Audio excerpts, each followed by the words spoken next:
হরে কৃষ্ণ। শ্রী শ্রীল সচ্চিদানন্দ ঠাকুর ভক্তি বিনোদ কর্তৃক প্রণীত জৈব ধর্ম থেকে আমরা শ্রবণ করছিলাম দ্বাদশ অধ্যায়। এ অধ্যায়ে বর্ণিত হয়েছে নিত্য ধর্ম ও সাধন। ব্রজনাথ এবং আমরা ব্রজনাথের বিষয়ে শ্রবণ করছিলাম। একজন নৈয়ায়িক পণ্ডিত ব্রজনাথ, তার বিষয়ে। ব্রজনাথ একদিন নির্জনে বসিয়া আপনাকে আপনি বলিতেছেন, অর্থাৎ এর আগে তিনি ন্যায়ের ফাঁকি শেখার জন্য ব্যাকুল হয়ে যখন জানলেন সর্বশ্রেষ্ঠ ফাঁকিকর্তা, অর্থাৎ ওই ন্যায়শাস্ত্রের ফাঁকি নির্মাণকর্তা শ্রীকৃষ্ণ চৈতন্য মহাপ্রভু, তো তখন তার ফাঁকি সংগ্রহ করার জন্য, তার কথা শোনার জন্য, তার কথা চিন্তা করতে করতে তিনি তার প্রেমে পড়ে গেলেন। এখন ব্রজনাথ সেই কোন গৌরভক্তের কাছে যেতে চাইছে এবং এখন আর তার ফাঁকি শেখার জন্য নয়, তার সেই প্রেমে পড়ে গেছেন। ব্রজনাথ একদিন নির্জনে বসিয়া আপনাকে আপনি বলিতেছেন, যদি নিমায়ের ন্যায় নৈয়ায়িক ন্যায় পরিত্যাগ করিয়া ভক্তপথ অবলম্বন করিতে পারেন, তাহলে আমাদেরই বা সেইরূপ করিতে কি দোষ? নিতাই গৌর প্রেমানন্দে। তাৎপর্য এটা, শ্রেষ্ঠ ব্যক্তি যা কাজ করবেন, জগতের ম্যাক্সিমাম লোক সেই কাজ করবেন। তো শ্রীকৃষ্ণ চৈতন্য মহাপ্রভু তিনি দেখলেন জগতের সবাই এখন পণ্ডিতের দিকে তাকিয়ে, অর্থাৎ পণ্ডিত ব্যক্তিগণ, তারা শাস্ত্রজ্ঞ, তারা যেটা করবে সবাই সেটা করবে। কিন্তু তৎকালীন পণ্ডিতগণ যে ভ্রান্ত হয়ে, বা বর্তমান পণ্ডিতগণ ভ্রান্ত হয়ে তারা অন্যদিকে ধাবিত হচ্ছে, তাই তাদের তিনি জ্ঞানের দ্বারা পরাস্ত করে আর জগতের দৃষ্টিটা তিনি সেই পণ্ডিতের দিক থেকে ঘুরিয়ে আর সেই দিকে তার দিকে নিয়ে নিলেন। অর্থাৎ শ্রেষ্ঠ এখন নিমাই পণ্ডিত, তিনি সবাইকে পরাস্ত করছেন, দিগ্বিজয়ী পণ্ডিতকে পরাস্ত করছেন, তার কাছে ন্যায়ের ফাঁকিতে কেউ জিততে পারছেন না, এমন তিনি। সবার দৃষ্টি এখন মহাপ্রভু। তিনি যদি এই সমস্ত জ্ঞান আদি সমস্ত কিছুকে পরিত্যাগ করে আমাদের ভক্তি গ্রহণ করেন, তাহলে সবাই এক কথায় ভক্তিকে মেনে নেবে, অর্থাৎ তার এই ভক্তি প্রেম প্রচারটা অনেক অনেক সুবিধা হবে। সেই জন্যই তার প্রথম দিকে এই রকম তার বিদ্যার গৌরবান্বিত হওয়া, বিদ্যার ঔদ্ধত্যে এরকম লীলা করা। কারণ আছে, কেননা যখন কেউ কোনো কথা বলতে যাবে বার্তালাপের সময়, কেউ কোনো কথা বলতে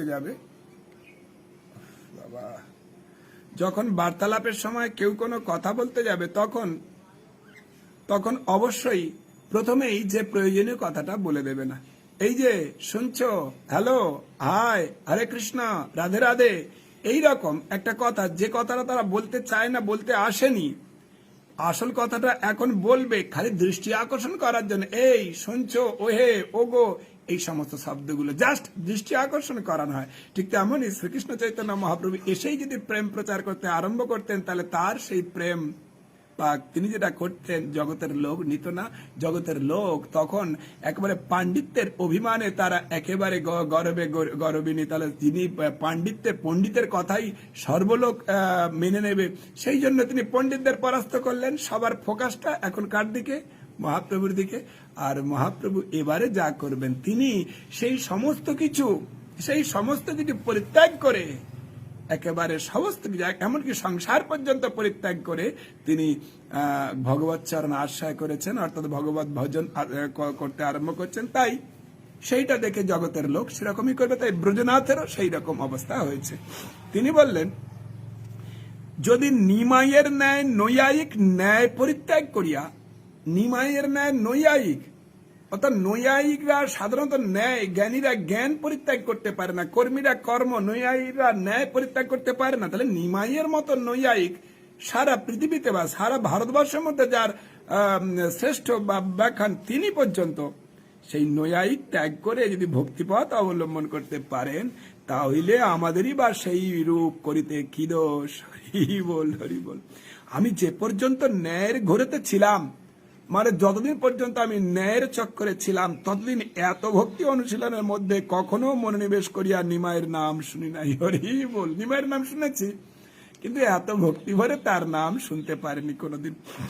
আমার যেরূপ আগ্রহ ছিল, তাহাতে তখন শয়ন ভোজনাদির অবকাশ হইত না। শোয়ার শতাম পেতাম না, শোয়ার সময়, বসার সময়, খাওয়ার সময় কিছু সময় পেতাম না। কখন সেই ন্যায়ের চর্চায় আমি আরো শ্রেষ্ঠ হব, আরো এই চিন্তা ভাবনা থাকতো। এখন তাহার বিপরীত দেখিতেছি। ন্যায় শাস্ত্রের বিষয় তো মনে পড়ে না, কেবল গৌরাঙ্গের নাম মনে পড়ে। হরি বল, হরি বল। জয় গৌর সুন্দর কি জয়, জয় গৌরের কৃপা কি জয়। হরি বল, হরি। তো বলছেন এখন কেবল গৌরাঙ্গের নাম মনে পড়ে। বৈষ্ণবগঞ্জে নৃত্য করেন, তাহা দেখিতে মনোহর বোধ হয়। এখন আগে মনে তো কি সব ভাবুকের মতো নাচা গানা করছে, কিন্তু এখন সেই নাচ দেখতে ভালো লাগে খুব। হরি বল। কিন্তু আমি একজন প্রধান বৈদিক ব্রাহ্মণ কুলের সন্তান, কুলীন এবং সমাজে সম্মানিত। বৈষ্ণবদিগের ব্যবহার ভালো লাগে বটে, কিন্তু তাহাতে আমাদের প্রবিষ্ট হওয়া উচিত নয়। মানে এখনো সামান্য রোগ আছে, পুরো রোগ ভালো হয়নি, চলছে। কেবল মনে মনে গৌর ভক্তি করাই উচিত। এখন বলছেন কেবল মনে মনে গৌর ভক্তি করাই উচিত। রোগ জীবাণু যখন ঢুকেছে, পূর্ণ রোগী করে তারপরে ছাড়বে। অর্থাৎ যদি বৈষ্ণব অপরাধ না হয়, যদি কারো গুরু কৃপায় তার মধ্যে একটু ভক্তির অঙ্কুর, সেই শ্রদ্ধা উদিত হয় না, ওটা একেবারে প্রেম পর্যন্ত গিয়ে তারপরে সমস্ত এরকম আগুন যদি কোনো তুলাতে লেগে যায়, পুরো আগুনটাকে শেষ করে দেয়। ঠিক তেমনই আমাদের মধ্যে যদি ভক্তির শ্রদ্ধা আসে, আর যদি গুরু সান্নিধ্য সাধু সঙ্গ রূপ তাতে জল সিঞ্চিত হতে থাকে না, তাহলে একদম পুরো পাপটাকে ধ্বংস করে দিয়ে আর প্রেমের প্রকাশ করে দিয়ে তারপরে বিশ্রাম নেবে। তো তাই এখানে উনি বলছেন যে না, আমাদের এখন আমরা যেহেতু জ্ঞানী, পণ্ডিত, কুলীন, ব্রাহ্মণ, তো আমাদের মনে মনে গৌর ভক্তি করা উচিত, বাইরে গিয়ে করা উচিত নয়। শ্রীরামপুরে খোল বা ভাঙা ডাঙায় ও বৈরাগী ডাঙায় যে কয়েকটি বৈষ্ণব আছেন, তাহাদের মুখশ্রী দেখিলে আমার সুখ বোধ হয়। অর্থাৎ এখন বৈষ্ণবদের মুখ দেখলে ভালো লাগে। তন্মধ্যে শ্রী রঘুনাথ দাস বাবাজি মহাশয় আমার চিত্তকে অত্যন্ত আকর্ষণ করেছেন। সবাইকে দেখতে ভালো লাগে, তবে বেশি চিত্ত আকর্ষণ করেছে কে? রঘুনাথ দাস গোস্বামী মহারাজ। তিনি কোথায় থাকেন? তিনি বৈরাগী ডাঙায় থাকেন। আমার মনে হয় যে আমি সর্বদাই তাহার নিকট থাকিয়া ভক্তি শাস্ত্র অনুশীলন করি। এখন তার কি মনে হচ্ছে? আগে তো ন্যায় শাস্ত্র অনুশীলন করার কথা মনে হতো, এখন মনে হচ্ছে আমি সেই বৈষ্ণব নিকটে থাকিয়া, অর্থাৎ রঘুনাথ দাস বাবাজি মহারাজের কাছে থাকিয়া, আর আমি সব সময় ভক্তি গ্রন্থ অনুশীলন করি। বেদে বলিয়াছেন, আত্মা বা অরে দ্রষ্টব্য শ্রোতব্য মন্তব্য বিধিধ্যাসী তব্য। অর্থাৎ হে মৈত্রেয়ী, পরমাত্মা শ্রীহরি সম্বন্ধী বস্তু দর্শন করিবেন,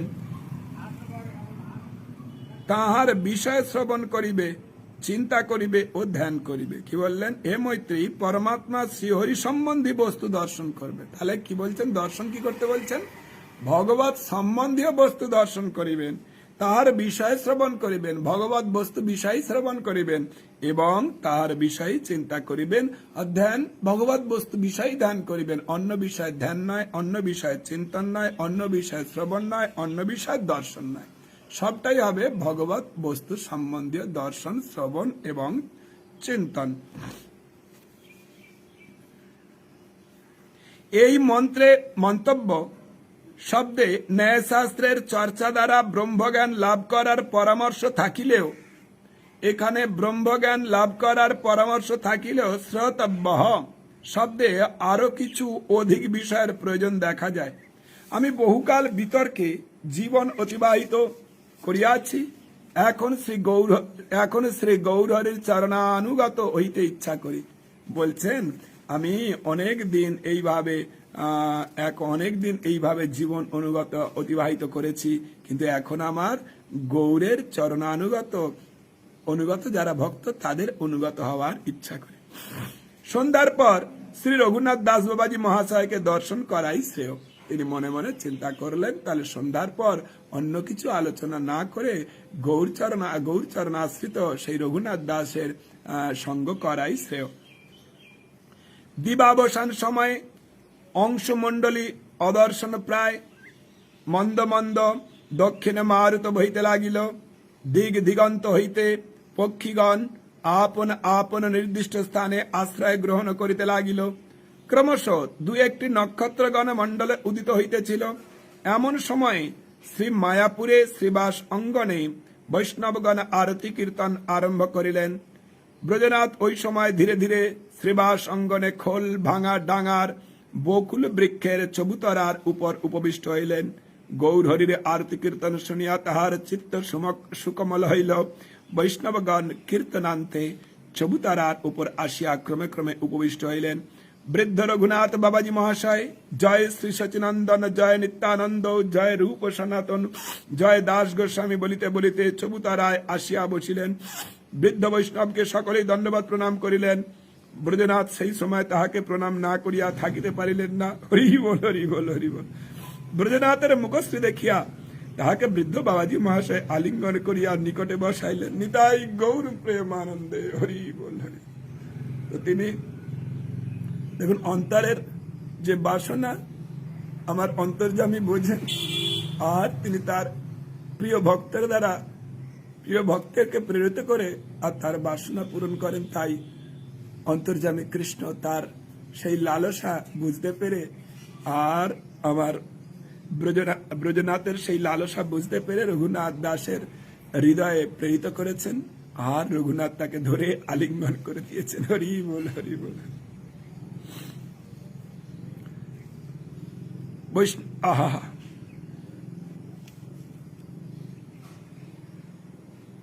ব্রজনাথ সেই সময় তাহাকে প্রণাম না করিয়া থাকিতে পারিলেন না।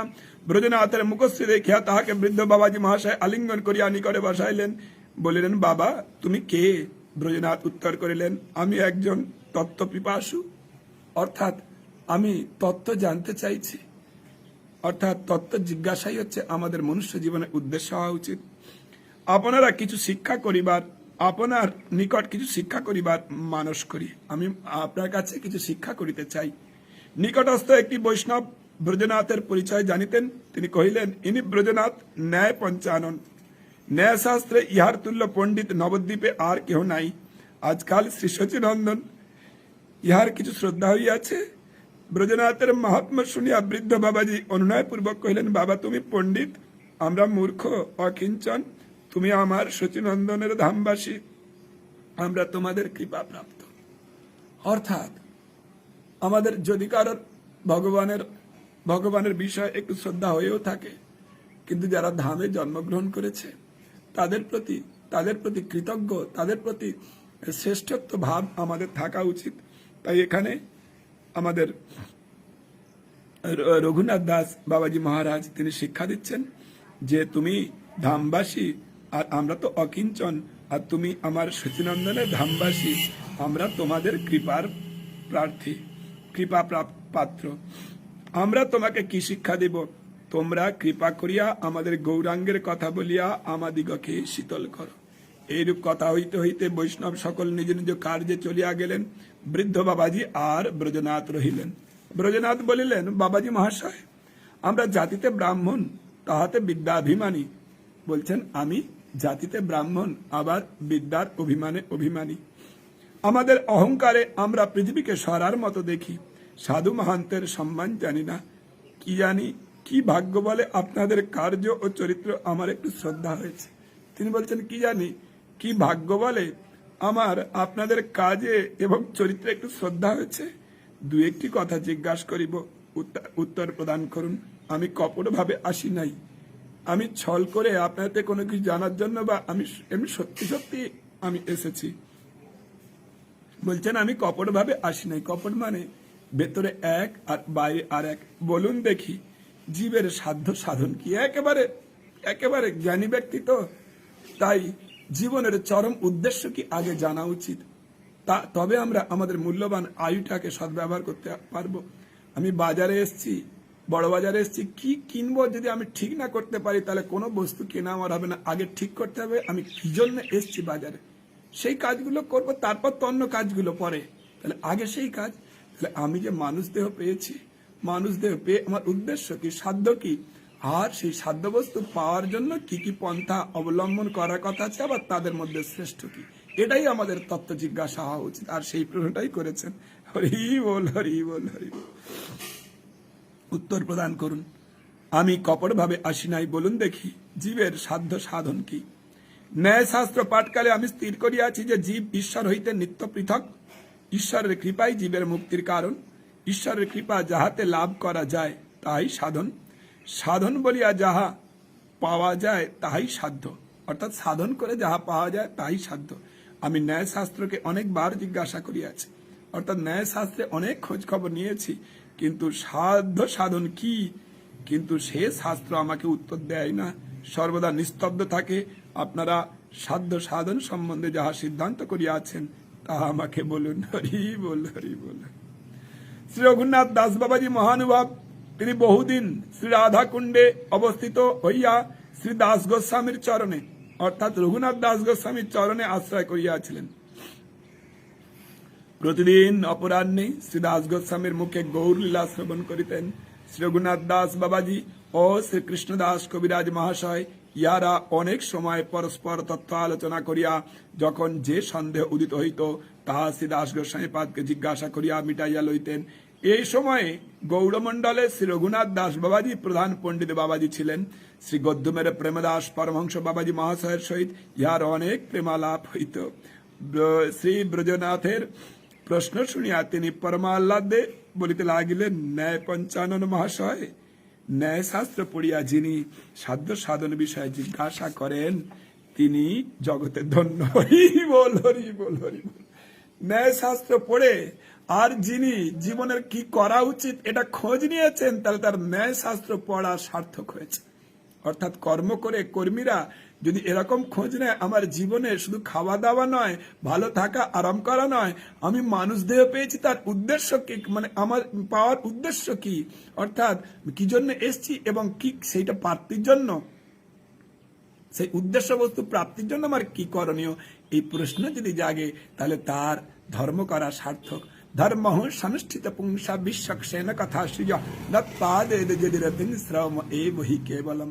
সবাই নিজ নিজ ধর্ম পালন করলো, পালন করার পরেও যদি ভগবানের কথাতে তার রুচি না আসে, ভগবত বস্তুতে তার রুচি না আসে, তাহলে বুঝতে হবে তার বেকার শ্রম হয়েছে, যে সমস্ত ধর্ম করেছে। তাই বলছেন তিনি ধন্য। কেননা ন্যায়শাস্ত্রের প্রধান উদ্দেশ্য এই যে বিচার করিয়া ন্যায্য বিষয় সংগ্রহ করা। হরি বল, হরি বল, হরি বল। আহা আহা, ন্যায়শাস্ত্রের উদ্দেশ্য কি বললেন রঘুনাথ দাস, কত ছোট্ট কথায় একেবারে সমস্ত কিছু সার। ন্যায়শাস্ত্রের উদ্দেশ্য কি, সমস্ত এটা নেতি নেতি করে বিশ্লেষণ করে আর ন্যায্য, ন্যায্য মানে সঠিক উপযুক্ত বস্তুটা সংগ্রহ করা। ন্যায়শাস্ত্র পড়িয়া যাহার কেবল বিতর্ক পর্যন্ত ফল লাভ হইল, বেকার বিতর্ক করলো, বিতর্ক করে কি করা উচিত ঠিক করতে পারলো না, ন্যায্য বস্তুটা ঠিক করতে পারলো না, তার ন্যায়শাস্ত্র পড়া বেকার হয়েছে। হরি বল, হরি বল। তাহাদের ন্যায়শাস্ত্র পাঠের অন্যায় ফল হইয়াছে বলিতে হইবে। তাহাদের শ্রম পণ্ডাশ্রম, তাহাদের জীবন বৃথা। যে তত্ত্বকে সাধন করিয়া পাওয়া যায় তাহাই সাধ্য। আহা, যে তত্ত্বকে সাধন করিয়া পাওয়া যায় তাই সাধ্য। সেই সাধ্য বস্তু পাইবার যে উপায় অবলম্বন করা হয় তার নাম সাধন। সাধ্য কি? ধরুন আমার জীবনের চরম উদ্দেশ্যটা কি, যেটা আমরা চাই, পেতে চাই, সেটা হচ্ছে সাধ্য। আর সেই পাওয়ার যে উপায় তাকে বলে সাধন। ধরুন আমি অর্থ চাই, অর্থ যদি আমার সাধ্য হয় তাহলে উপার্জন হবে তার সাধন, অর্থ পাওয়ার উপায়। আমি যদি বিদ্যা চাই তাহলে বিদ্যা পাওয়ার উপায় অধ্যয়নটা হবে সাধন। বিদ্যা যদি আমার সাধ্য হয় তাহলে সাধন কি হবে? অধ্যয়ন। আর যদি আমি আরোগ্য চাই, অর্থাৎ আমি রোগ থেকে নিরাময় চাই, তাহলে এটা আমার সাধ্য কি? আমি চাই কি রোগ থেকে নিরাময়, তার সাধন কি হবে? ঔষধ সেবন, কুপথ্য বর্জন। একটা গ্রহণাত্মক, একটা বর্জনাত্মক। ঠিক তেমনই আমাদের ভগবত প্রাপ্তির জন্য একটা সাধন আমাদের ভগবত ভক্তি অঙ্গের যাজন। আর বর্জন কি? ভগবত ভক্তি বিষয়ক বস্তুগুলো বর্জন। এই 4 রকম বস্তু বর্জনের কথা বলা হয়েছে। হিংসা ত্যাগ, অবৈধ স্ত্রী সংসর্গ ত্যাগ, সমস্ত নেশা ত্যাগ, আর সমস্ত জুয়া খেলা, গ্যাম্বলিং, এসবগুলো ত্যাগ করতে হবে। এটাই তো মায়াবদ্ধ জীবের নিজ নিবৃত্তির প্রবৃত্তি অধিকার অনুসারে সাধ্য বিষয়কে পৃথক পৃথক করিয়া দেখেন। এবারে যার যার অধিকার সেই অনুযায়ী তার সাধ্য হবে। সবার সাধ্য এক হতে পারে না। মায়াবদ্ধ জীবগণ নিজ প্রবৃত্তি এবং অধিকার অনুসারে সাধ্য বিষয়কে পৃথক পৃথক করিয়া দেখেন। যারা কেউ স্বর্গপ্রাপ্তিটাকে সাধ্য দেখছে, তাদের যেমন অধিকার। কেউ স্ত্রী সঙ্গকেই সাধ্য দেখছে, যার যেমন অধিকার। কেউ ইহলৌকিক সুখে থাকবে, এটা কি সাধ্য দেখছে, যেমন অধিকার। কেউ মুক্তি পেতে চাইছে, যার যেমন অধিকার, এবং তার যোগ্যতা অনুযায়ী তাদের সাধ্য বিষয় বস্তুটা সেই রকম। যারা স্বর্গ পেতে চাইছে যজ্ঞাদি ক্রিয়া করবে, যারা মুক্তি পেতে চাইছে জ্ঞানের উপাসনা করবে, আর যারা ইহলৌকিক পরলৌকিক সুখ চাইছে কর্মের সাধন করবে। এই রকম বস্তুত সাধ্য বস্তু এক বই দুই নয়। বস্তুত সাধ্য বস্তু এক বই দুই নয়, সাধ্য একই। অর্থাৎ সে যে ফোরে পড়াশোনা করছে, তার যেমন 5-এ যাওয়াটাই তার উদ্দেশ্য, আবার 5-এ যারা পড়ছে তারা 6-এ যাওয়া উদ্দেশ্য, 6-এ যারা পড়ছে সে 7 পাস করে 7। এইভাবে তার উদ্দেশ্য কিন্তু তার সেই বস্তু প্রাপ্তি, তার শিক্ষা বিদ্যা উপার্জন করা। ঠিক তেমন তার একটা শেষ বস্তু আছে, শেষটা হচ্ছে কৃষ্ণ প্রেম।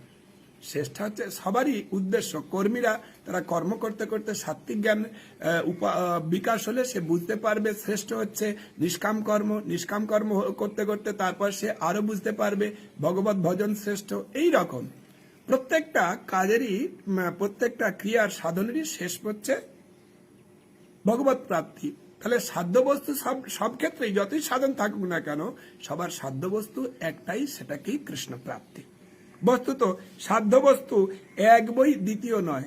তাদের কাছে দ্বিতীয় মনে হচ্ছে, আসলে ওখানে গিয়ে দেখবে না এটা নয়, আরো আগে যেতে হবে, তারপর সেখানে গিয়ে দেখবে না এটা নয়, আরো আগে যেতে হবে। এইরকম ভাব।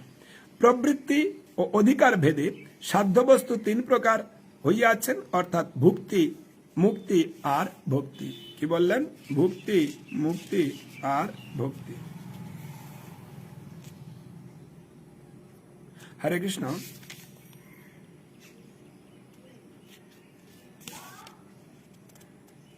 যাহারা প্রাপঞ্চিক কর্মে প্রবৃত্ত, আবদ্ধ এবং প্রাপঞ্চিক সুখের বাসনায় ব্যস্ত, তাহারা ভুক্তিকে সাধ্য বলিয়া মনে করেন। ভুক্তি মানে ভোগ বাসনা, ভোগ করার ইচ্ছা, ভোগ করার প্রবণতা। শাস্ত্র কামধেনু, যিনি যেমন পাহাড় বাসনা করেন শাস্ত্রের মধ্যে তিনি তাহা লাভ করেন। আমাদের শাস্ত্র কামধেনু, এটা সব রকম আছে, সব রকম ব্যবস্থা করা আছে। যে যেটা পেতে চাইবে সেটা গ্রহণ করে সেই বস্তু পেতে। কামধেনুর মতো, কামধেনুর কাছে যেমন যে চাইবে তার সেরকম পাওনা হয়ে যাবে। বেদ শাস্ত্র এরকম কামধেনুর মতো। প্রাপঞ্চিক সুখ ভোগকে কর্মকাণ্ডীয় শাস্ত্রের সাধ্য বলিয়া সেই অধিকারীকে শিক্ষা দিয়াছেন। প্রাপঞ্চিক জগতে এটা 2 রকম উদ্দেশ্য আছে। তার একটা ধর্মে কর্মে লিপ্ত থাকলো এবং পাপ কর্মের প্রবৃত্তি ধীরে ধীরে কমবে। ওই বৈদিক ক্রিয়ার জন্য 2-3 দিন নিরামিষ খেতে হবে, ওই ফলে তাকে পাপ কমানো, এবং ওই বৈদিক ক্রিয়ার জন্য তাকে ওই মন্ত্রের দ্বারা ভগবানের নাম, রূপ, গুণ, লীলা সব তার অনিচ্ছা অবস্থাতে সেগুলো পাঠ করানো। এইভাবে ধীরে ধীরে তাদের সাত্বিক গুণের বিকাশ হলে তারা বুঝতে পারবে যে না না, এই ভোগটাই জীবনের উদ্দেশ্য নয়, পরকালের সুখটাই শ্রেষ্ঠ। আবার পরকালের সুখের জন্য যখন যাগযজ্ঞ পরোপকার দানব্রত করতে থাকবে, তখন বুঝতে পারবে না না, সকাম কর্ম অপেক্ষা নিষ্কাম কর্মই শ্রেষ্ঠ। আবার নিষ্কাম কর্ম যখন বুঝতে পারবে ভগবত ভক্তি শ্রেষ্ঠ, তখন নিষ্কাম কর্মে গোবিন্দ অর্পণ করে সুকৃতি যখন উপার্জন হবে, তখন ভগবত প্রেম সুকৃতি থেকে উৎপন্ন হবে শ্রদ্ধা। আর সেই শ্রদ্ধা সাধুর সঙ্গে ভক্তির তার সাধন অনুযায়ী সেগুলো ভক্তিতে রূপান্তরিত হবে। সেই ভক্তিলতা বৃদ্ধি প্রাপ্ত হয়ে আর শ্রবণ কীর্তন জল সিঞ্চিত করলে সেই লতা বৃদ্ধি প্রাপ্ত হয়ে শ্রীকৃষ্ণ চরণ আশ্রয় করবে। অর্থাৎ আমাদের পরব্রহ্ম ভেদ করে একেবারে সর্বোপরি গোলক বৃন্দাবনে গিয়ে রাধাকৃষ্ণের যুগলের চরণকে আশ্রয় করে আর সেখানে প্রেম ফল ফলবে। আর এখানে মালি যিনি শ্রবণ কীর্তন জল দিয়ে সেই ভক্তিলতা সিঞ্চন করছিলেন, তিনি ওই লতাবে উঠে আর সেই প্রেম ফল আস্বাদন করার সৌভাগ্য অর্জন করবেন। তাৎপর্য এই, কারণ বলছে যারা প্রাপঞ্চিক শুকল ভোগকে কর্মকাণ্ডীয় শাস্ত্রের সাধ্য বলিয়া সেই অধিকারীকে শিক্ষা দিয়াছেন, প্রাপঞ্চিক জগতে যতবার ভাবি সুখের আশা আছে সে সমস্ত শাস্ত্রে নির্দিষ্ট হইয়াছে। এই জগতে প্রাপঞ্চিক দেহ ধারণ করিয়া জীব ইন্দ্রিয় সুখকে বিশেষ আদর করে। সেই ইন্দ্রিয় সুখের ভোগায়তন এই জড় জগৎ, আর জগৎ জন্ম গ্রহণ করিয়া মরণ পর্যন্ত যে ইন্দ্রিয় সুখ ভোগ হয় তাহার নাম ঐহিক সুখ, অর্থাৎ ইহলৌকিক সুখ। মরণান্তে অবস্থান্তরে যে ইন্দ্রিয় সুখ ভোগ হয় তাহার নাম আমূত্রিক সুখ, তার নাম আমূত্রিক সুখ। আমূত্রিক সুখ বহুবিধ, স্বর্গে ও ইন্দ্রলোকে অপ্সরাদির নৃত্য দর্শন, অমৃত ভোজন, নন্দনকাননের পুষ্পাদির ঘ্রাণ, ইন্দ্রপুরী ও নন্দনকাননের শোভা দর্শন, গন্ধর্ব দিগের গীত শ্রবণ ও বিদ্যাধর দিগের সহিত সহবাস, এই সকল সুখের নাম স্বর্গীয় সুখ। এই প্রকার মহ ও জনলোকে কিয়ৎ পরিমাণ সুখের বর্ণনা আছে। তপলোকে ও ব্রহ্মলোকে কিছু কিছু ইন্দ্রিয় সুখের বর্ণনা আছে।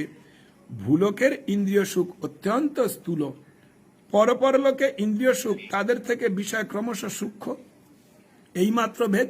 কিন্তু সমস্ত ইন্দ্রিয় সুখ, সমস্তটাই ইন্দ্রিয় সুখ। ইন্দ্রিয় সুখ বই আর কিছু নাই। ওই সমস্ত লোকের চিদ সুখ নাই, অর্থাৎ সেখানে চিদ অর্থাৎ আত্মার সুখ নাই। চিরাভাস যে মনরূপ লিঙ্গ শরীর, তদ অনুগত সুখী তথায় বর্তমান। এইসব সুখভোগের নাম ভুক্তি। কর্মচক্রগত জীবগণ ভুক্তির আশায় ভুক্তি সাধক যে কর্মের আশ্রয় করে তাহাকে তারা সাধন বলে। তাই তারা সেই ভুক্তি অর্থাৎ ইহলৌকিক সুখ পরলৌকিক সুখ পাওয়ার জন্য যা কিছু করণীয় সেইগুলোকে তাদের সাধন বলবে। স্বর্গ কাম অশ্বমেধাং যজেত, যজু পুরাণে আছে। অগ্নিষ্টম বিশ্বদেব বলি ইষ্টাপূর্ত আর দর্শ পৌর্ণমাসী ইত্যাদি বহুবিধ ভুক্তি সাধন শাস্ত্রে নির্ণীত হইয়াছে। ভোগ প্রবৃত্ত পুরুষদিগের ভুক্তি সাধ্য। আবার কতকগুলি লোক এই সংসার ক্লেশে জ্বালাতন হইয়া প্রাপঞ্চিক ভোগায়তন রূপ চতুর্দশ লোককে তুচ্ছ জানিয়া কর্মচক্র হইতে বিনির্গত হইতে বাসনা করেন, তাহাদের বিচারে মুক্তি একমাত্র সাধ্য। অনেক কঠিন কঠিন বিষয় আমরা এ পর্যন্ত এখানে বিশ্রাম দেওয়া হচ্ছে। এর পরবর্তী দিন আবার প্রথম থেকে আমাদের রঘুনাথ দাস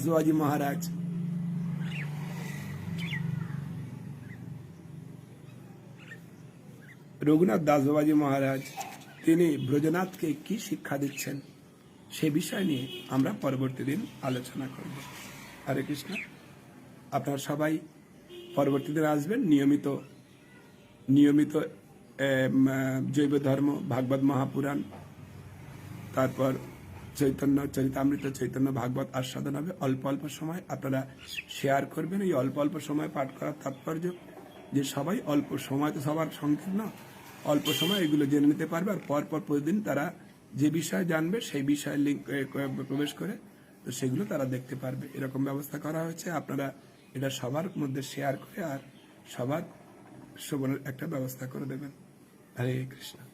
আর ভাগবতীয় কথা পেজকে আপনারা শেয়ার করে আর সবার কাছে সুলভ করবেন। হরে কৃষ্ণ। বাঞ্ছা কল্পতরুভ্যশ্চ কৃপা সিন্ধুভ্যেব চ পতিতানাং পাবনেভ্যো বৈষ্ণবেভ্যো।